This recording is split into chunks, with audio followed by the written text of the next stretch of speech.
Hi guys, you're welcome once again to Beyond the Classroom. This is the a learning platform. I always say the all learning platform. All learning here. We don't discriminate against any knowledge, any form of knowledge. If you are knowledgeable in any area, you can just come to Beyond the Classroom. So then we'll give you the platform to teach us. We are potential students. We are always ready to learn. And anything you have to teach, just come to Beyond the Classroom show and teach us, and we are ready to learn. If you want to join the family, you simply subscribe to this channel and turn on the notification bell so that any new video we will drop, you'll be the first person to be notified, and that make you a family member. Moreover, you can also join the conversation by dropping your comment in the comment section as a way of participating. If you drop your comment, don't think you are just doing anything, but you are joining the conversation because we will be taking note of every comment, especially positive comments. If you want to give recommendation, you want to ask a question, anything you say, if you ask a question, we can call back the guests to come and then answer those questions. If you want to recommend for live stream, anything at all you want to say, if you have anything that will make you a participant of this conversation, just drop it in the comment section. Make good use of the comment section. It's yours. After watching this content, please share with others for them to also learn. This is a learning platform, and I don't expect that you learn and keep it for yourself. You have to learn and share with others so that the more you are getting how do I call it, the more you are getting conscious, the more you are getting into your consciousness, the more others are also getting into their consciousness. This is a way, the way we learn. We learn in masses, we don't learn as individuals. Okay, before we get into the conversation and before the introduction of the topic for today with the gentleman we have in our midst, let's go for a quick commercial break, and in our return, we'll get right into the conversation with you.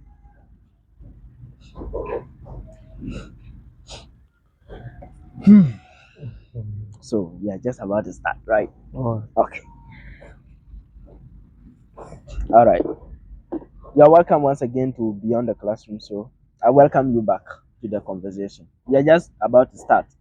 We already have the guests here with us. Our questions are always our priority. Our questions are full in fill up our minds, and then it's bothering us. So we've called in someone who can help us answer those questions. And our topic for today is the youth and unemployment. The youth and unemployment. This is very something very broad or something. We'll get into the conversation with him. We have in our midst, uh, I call him Mr. Naem. I don't know which name you call him because he is one, a lot in one. Let me put it that way. He's a lot in one. So, Mr. Naem, you're welcome to Beyond the Classroom. So, thank you very much. this is a learning platform where we call in potential teachers who are knowledgeable in certain areas that we may choose. If you choose a topic and we know you are knowledgeable in that topic, we call you in to help us answer those questions. So, as you are here with us, I hope you are ready to fly with us. Yeah, I'm actually. Oh, you are ready, right? Yeah, I'm Okay, ready. we are happy that you are ready, and we are glad having you here. How is your feelings being in beyond this show, beyond the classroom show? Okay, so I think it's a great opportunity, yeah, to share what I have for people to be impacted and Okay. also gain some kind of like insight through the conversation because it's all about learning and Yeah. learning takes place when there are two or more people speaking to each other or communicating because Okay. at the end of the day you get to learn something. It's Exactly. not about sharing, but sometimes you learn in the course of sharing. Yeah. Okay. Thank you so much for giving that quick, is it quick acceptance of the invite. We are happy to have you here. The topic that we are coming to discuss with you is the youth and unemployment. Wow, very big.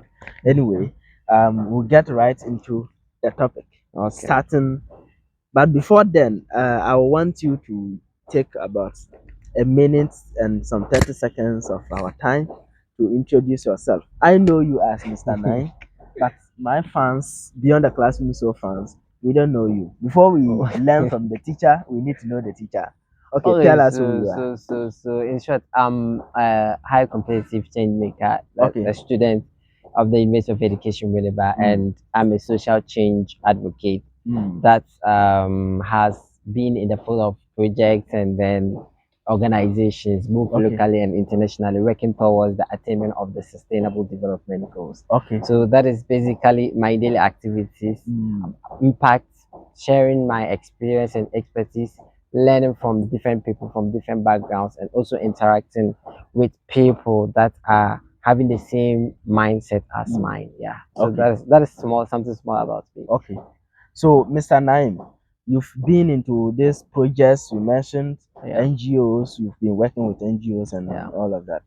How has been your experience so far? Like, what have you gathered so Okay, far so working with those organizations? so my experiences has been they have been instrumental and Okay. like I can say phenomenal Okay. in the course of my development and some of the things that I wanted to do Okay. to my community and Wow. the world at large. Okay. Because through some of those programs, I've had the opportunity to meet people that I wouldn't have had the opportunity. I've also gained some kind of like support for my projects.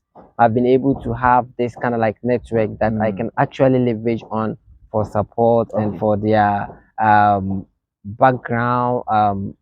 How will I put it? I don't know how to put it, but you know, sometimes when you are doing something, you need people that are behind the scene to keep pushing you. Yes. Yeah. So when you have those kind of like people, Experienced people, personality, like they give you the right mentorship and it keeps you going. Okay. And yeah, so that is something that is always what I've been getting from them. And you know, it's not all about the impact, but about yourself. How are you able to put yourself out there? How are you able to make yourself out there for opportunities that comes?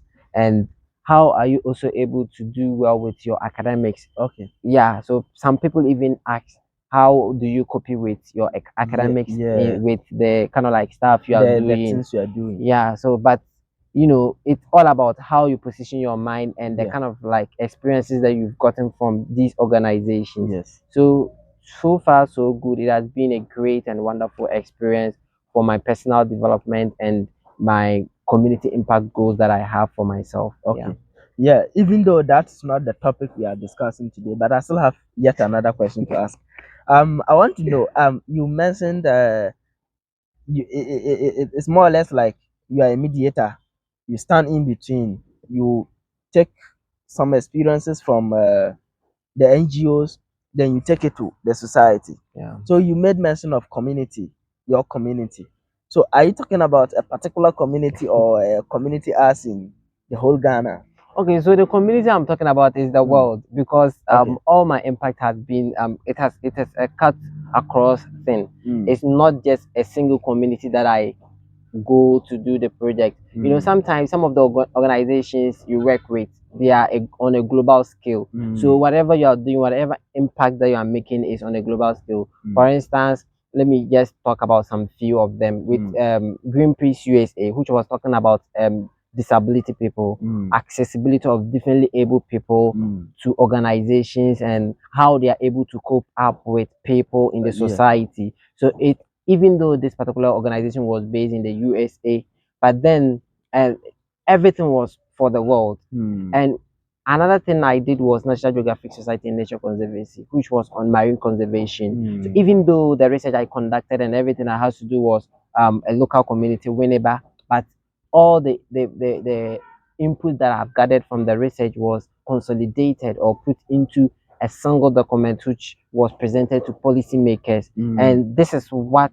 impact is all about. It's not about a single community. So putting it to the local communities, for instance, with Peace First as an ambassador, you have been able to have a project. For that one, I can say it's a specific community.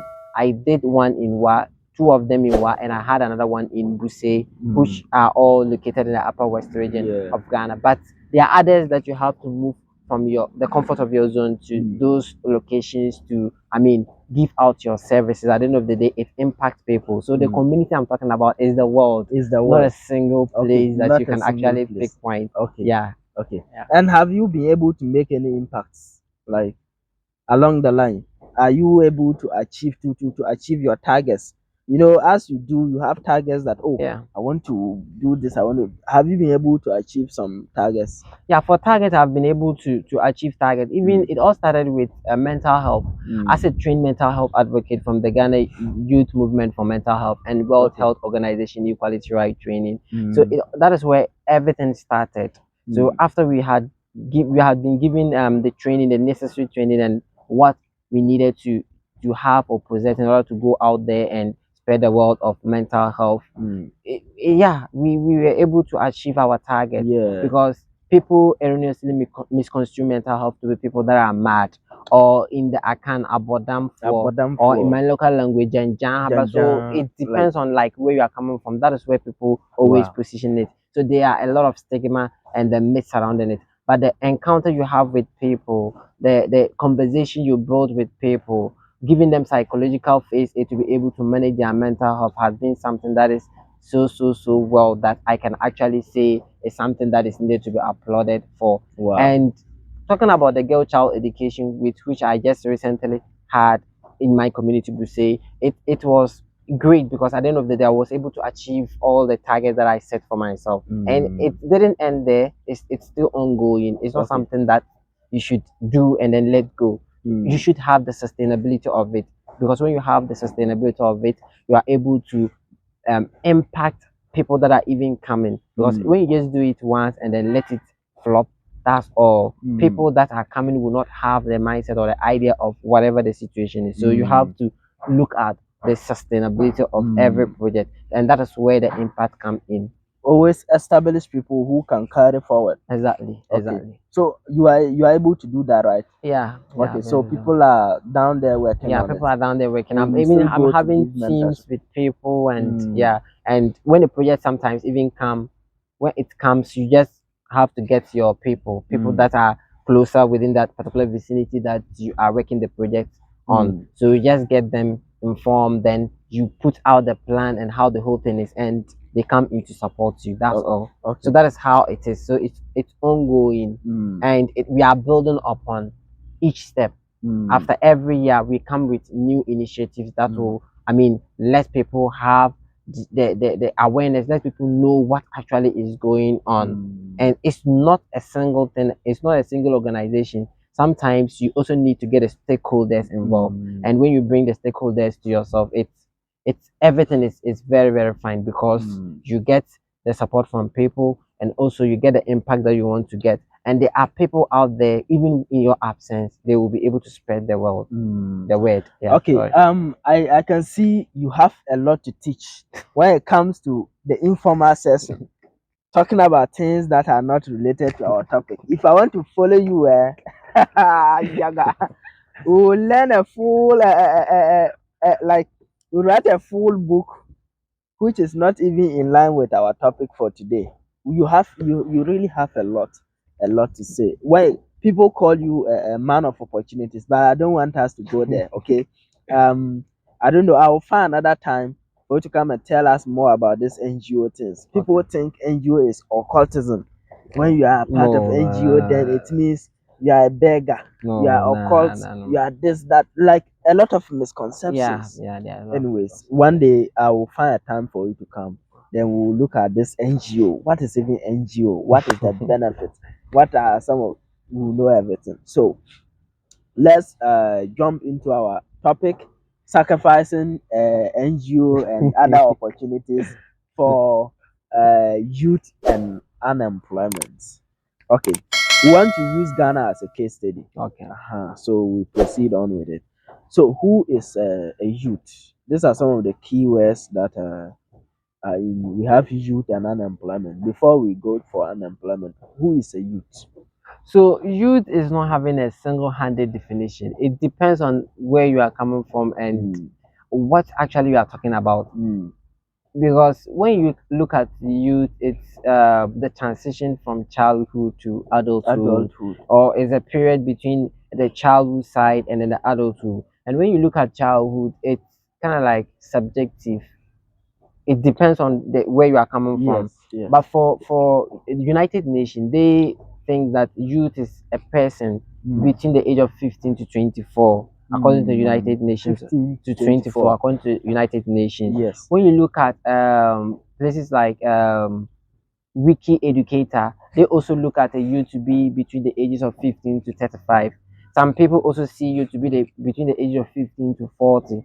Others even bring it to 18 to 45. So it depends on where you are coming from. Yeah, perspective. But the real thing, or the real notion behind the whole thing, is the transition period between childhood and adulthood. So who is an adult in your context, and who is a child in your context? For instance, in Ghana, an adult person starts from 18 years and above. That is what the constitution says. Yes, that's Ghana. So if you are 17 below, you are considered still as a child, or you are considered not an adult. Yes, you get it. Maybe you are within your puberty period, or you are just within that particular range. Yes. So it depends on where you are coming from. So maybe in Ghana, they might be looking at you from 18 years going. Yeah. Okay.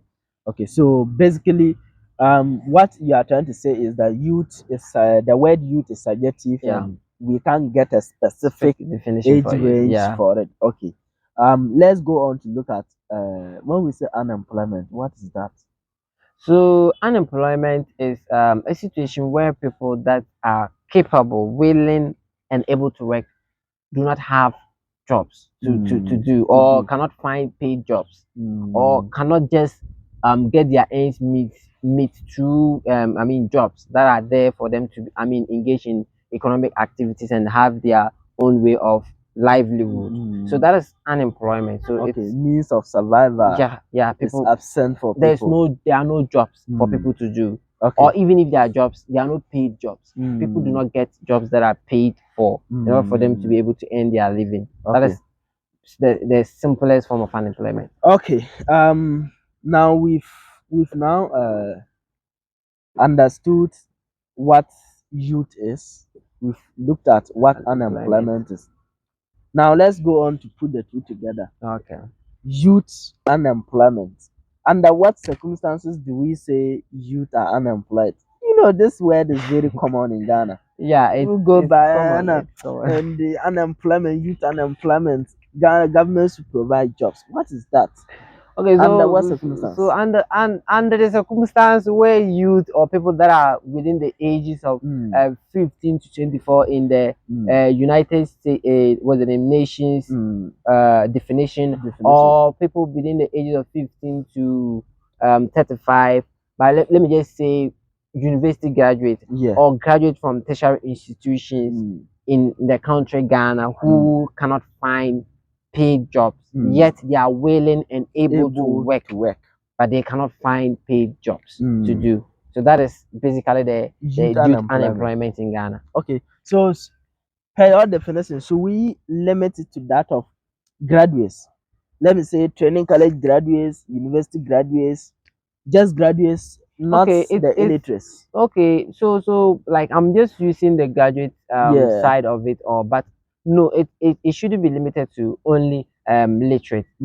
Yeah, even some literate, people are there, they are literate, but they haven't gotten to that particular end of education. Maybe the person is an SHS graduate or JHS graduate, but you can still call the person a graduate. Yes. And you can't call that particular person an illiterate, so far as he or she can be able to read and write. You get it? And also, there are some people, they haven't been to the classroom, but they can speak, they can write. We have people like that. Yeah. And we have people, they haven't been to the classroom, they can speak, but they can't write. We have people, they haven't been to the classroom, but they actually have some skill set in them that they can actually leverage on to be able to get their ends meet. So it all boils down to the age range or the definition of youth, whether you are educated, you are not educated. But if you are willing, I'm not educated, but I'm willing and I'm capable of working. Maybe a laborer, but I cannot find liberal jobs works to do. or works to do, I am unemployed. Okay. Yeah. So you know, like I said before, this word is so common in Ghana. Every day you hear youth unemployment, youth unemployment. Is it real? Some people doubted that no, it's not true that youth are unemployed. It's not true. Some people doubt the fact. I mean, the assessing that youth unemployment, youth unemployment. What is it? Is it real? It's real for unemployment in developing countries like Ghana. It's real. Let's real, just but use Ghana as a yeah, that's case what I'm study. saying. Undeveloping Ghana is not a developed country. We are still Not, developing. yeah, we are still And developing. Ghana is not the only country that is experiencing unemployment. There are other countries that are experiencing. Even we have developed countries, sometimes they experience unemployment. But bringing it to the context of Ghana and how people say, or how every day in our popular parlance people are saying youth unemployment, youth unemployment. Yeah, it's real. It's real. People are there. They have the skills. They have the skills. They are capable of working. But there are no jobs jobs available for them to do. Okay, when you say there are no jobs available, which angle are you speaking from? Is it jobs provided by government that are limited, or jobs by private individuals, or just jobs matching their interests, or jobs matching their skills? Which angle It's just jobs. Whether it's a private or it's a government, what of you? It's job. So we are in a mixed system, mixed economic system, and the government comes in all of a sudden to do certain things, or the government has much or larger control of the economy. So even if private individuals are having jobs, but in a way they are kind of like they pay allegiance to the government of the day, because if they are not able to meet the demand of the government can decide to shut down their businesses.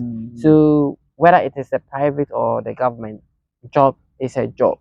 So far as it is able to bring food to the table, and so far as it is within the legal framework of the country or the constitution, you know, there are things that there are jobs that you can actually call jobs because of the nature of it, how it is, I mean, being done. Maybe it is in a fraudulent form, and it against the constitution. Those illegal means or illegal forms of jobs. Those one they are not part of what I'm trying to. I mean, describe. You mean legal jobs that you can actually to the public domain. Yeah. Okay. Wow. So, I'm still having problem with this. You know, when it comes to graduates, let's put that aside. Okay. A graduate is having certificates, wants to work, and is not getting job. Fair enough. Okay. But when you talk about youth unemployment, you will see even foreigners who are not even having Ghana card. Well, let's put that aside and come to Ghanaians.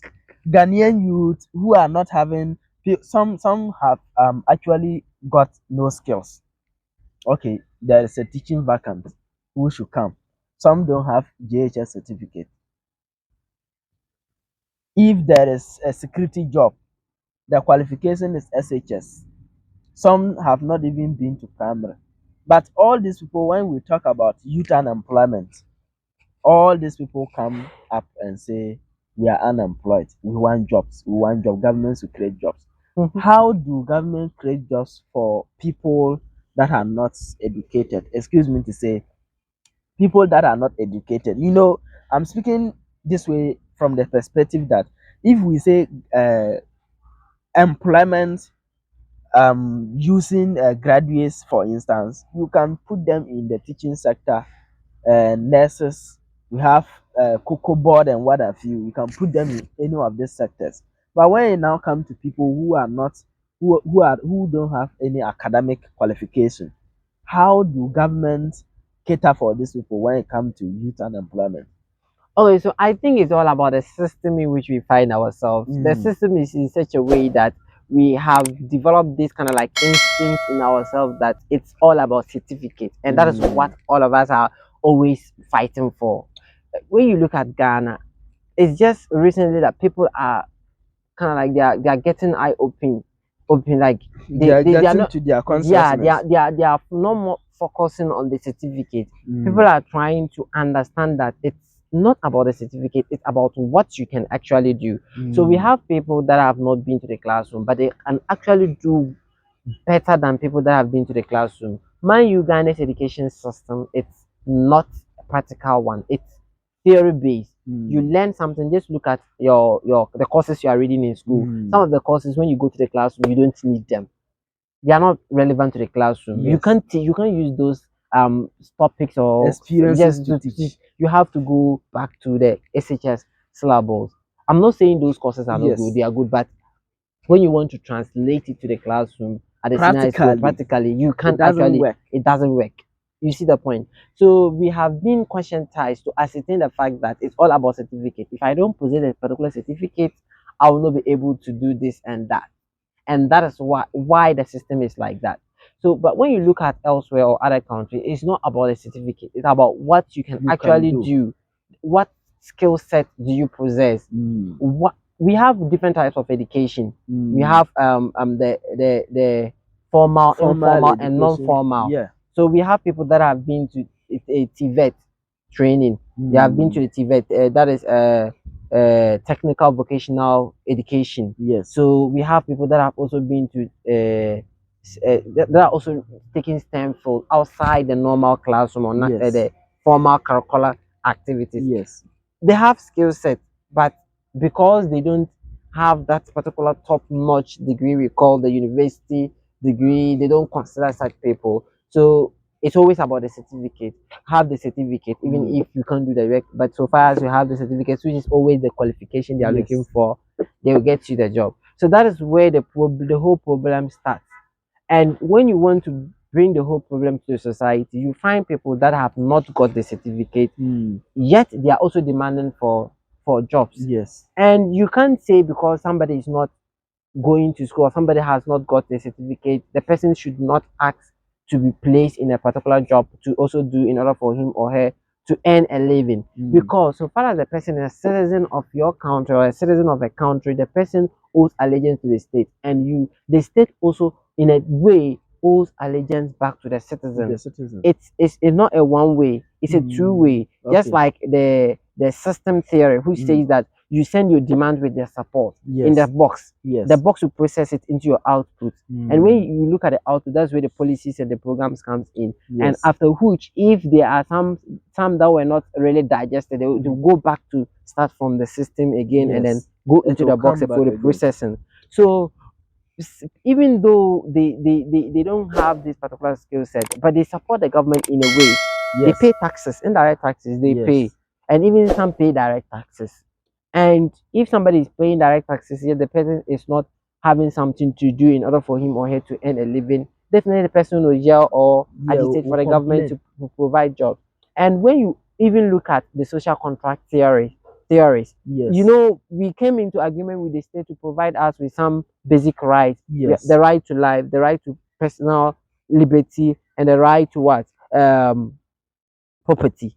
To own and then manage your own property. That is was it in private property. So if these rights are not achieved, you should take the government of the day out and bring a different person in. That is what the social contract theory says. What is the taking out means? The taking out means, well, we are now in the democratic system. So the taking out is voting the person out of office. After the subsequent election, that his or her tenure of office is over. But if we were in those days, people can just decide to say we don't want the government. Just vacate. If the government is not willing, that is where the force will come in, and there will be maybe a coup d'etat. But we are no more in those days. So that is how the whole thing is. So far as people are part of your country, there are certain things that you need to do for them. Even if they don't possess the certificate, it's not all about certificate. But there are some works that people who do not have certificate can do. Even people that are having the certificate cannot find jobs.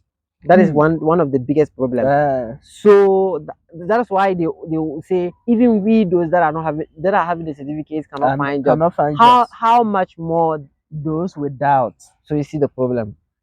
And they are also part of the country. They are part of the country. Yes, they are also part of the country.